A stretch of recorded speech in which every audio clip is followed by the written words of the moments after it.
Hey Adam, these are 3 mantels from our project house? Sure are, Tom. Well, this one back here looks like it's in pretty good shape. Yeah, it's not too bad. It does need a little repair. This column came off. Yeah? So we're going to have to get to that reattached after I start dealing with some of this old paint. Boy, talk about paint. There's got to be a lot of layers on there. Yeah, there sure are. As you can see from the chip over here, 10, 12 layers possibly. Wow. So what's your process about stripping these down? I got to start with a chemical stripper. I have one going over here in process I can show you. Okay.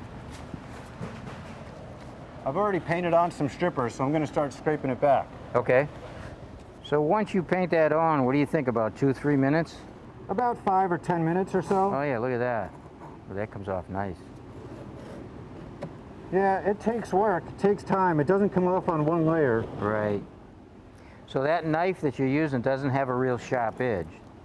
No, it's a hard edge. It's not flexible, but it's not sharp. Yeah. Well, if it was sharp, you'd probably dig in like a chisel, and that wouldn't be good. I could gouge and do a lot of damage to the piece. Yeah. Why do more work than you have to, right? Exactly.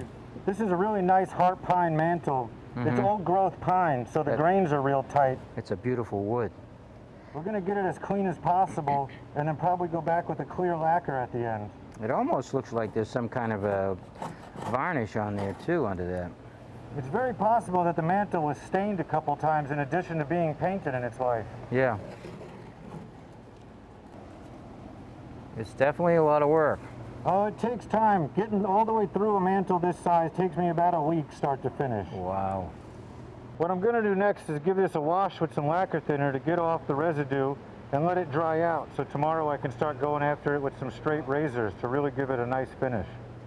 So you just let that soak right in? Yeah, I'm just going to wet it down, then use a slight abrasive pad to give this a little scrub.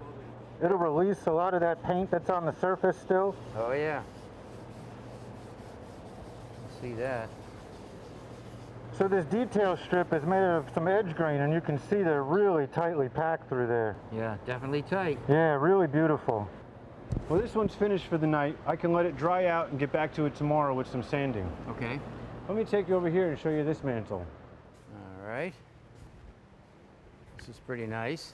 This guy's already been washed. I've let it dry out overnight, and I've already started sanding and finishing off some of the far side on it. Okay. I got a little bit more work to do in this corner and down this leg.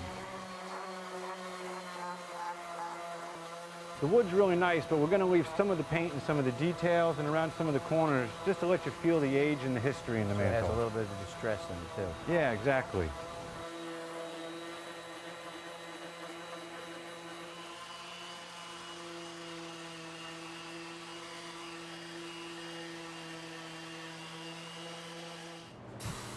I got all my sanding done and I'm ready to start my final process here. So I'm going to start with a lacquer-based sanding sealer, get a coat on everything. Perfect. Nice thing about the lacquer, it sets up really quick.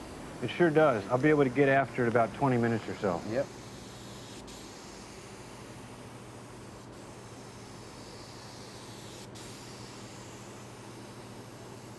All right, Tom, it's been about 15 minutes. This top coat of sealer is dry, and we're buffing it out now with the 220 sandpaper. Yeah.